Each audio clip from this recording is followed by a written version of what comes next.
JEE విద్యార్థులకు శుభవార్త. IIT medical entrance లో ర్యాంకులు సీట్లు సాధించేందుకు కోటా డిజిటల్ స్టడీ మెటీరియల్ ను వాట్సాప్ ద్వారా పొందండి. WhatsApp number 9849016661.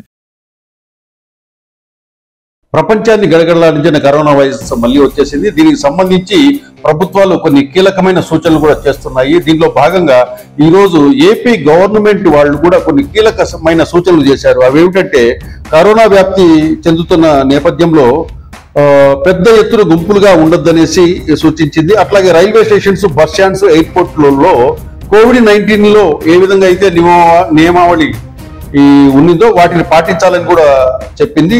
రద్దీ ప్రాంతాల్లో కూడా ప్రతి ఒక్కరూ మాస్క్ ధరించాలి అని మస్ట్గా చెప్పింది. అంటే మనం COVID-19 లో ఏ విధంగా అయితే జాగ్రత్తలు తీసుకున్నారో ఆ జాగ్రత్తలన్నీ కూడా ఇప్పుడు పాటించాలని ఏపీ గవర్నమెంట్ చెప్తా ఉంది. అట్లాగే 60 ఏళ్లు దాటిన వాళ్ళు కూడా ఇళ్లలో నుంచి బయటికి రాకండి అని క్లియర్ గా ఇన్స్ట్రక్షన్స్ ఇస్తున్నారు. అట్లాగే తగ్గినప్పుడు కానీ తుమ్మినప్పుడు కానీ చేతులు అడ్డు పెట్టుకోవాలని, వెంటనే వాటిని సోపులతో కడుక్కోవాలని కానీ ఈ విధమైనటువంటి కీలకమైన సూచనలు ఏపీ గవర్నమెంట్ జస్ట్ ఇప్పుడే ప్రజలకు రిలీజ్ చేసింది. ఏది ఏమైనప్పటికీ మనం 2019 వీటిల్లో కరోనా వ్యాప్తంగా కొన్ని లక్షల మంది ప్రపంచవ్యాప్తంగా మరణించిన సంగతి మనం కళ్ళతో చూశాం. కాబట్టి ఇప్పుడు మహారాష్ట్రలోని కొన్ని మరణాలు జరిగాయి. ఇప్పుడు సౌత్ ఇండియాలో, కేరళలో కేసులు నమోదవుతున్నాయి.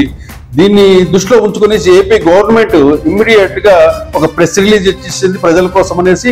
కరోనాకు మనం ఏదైతే జాగ్రత్తలు తీసుకున్నామో వాటికి సంబంధించిన జాగ్రత్తలన్నీ కూడా ఇప్పుడు తీసుకోవాలని కోరుతా ఉంది. అట్లాగే రద్దీగా ఉండే ప్రాంతాల్లో సినిమా థియేటర్స్ కానివ్వండి, ట్రైన్స్ కానివ్వండి, బస్సులు, ఆర్టీసీ సిటీల్లో ఆర్టీసీ బస్సులు కానివ్వండి, ఎక్కడైతే రద్దీగా ఉంటారో ఆ రద్దీగా ఉన్న ప్రదేశాలకు వెళ్లకుండా కొంచెం జాగ్రత్తగా ఉంటే మంచిది. ఒకవేళ తప్పనిసరి పరిస్థితులు అయితే కనుక మస్ట్ గా వాళ్ళు మాస్క్ అండ్ శానిటైజర్స్ కూడా దగ్గర ఉంచుకోవాలని కూడా ప్రభుత్వం సూచనలు చేస్తా ఉంది.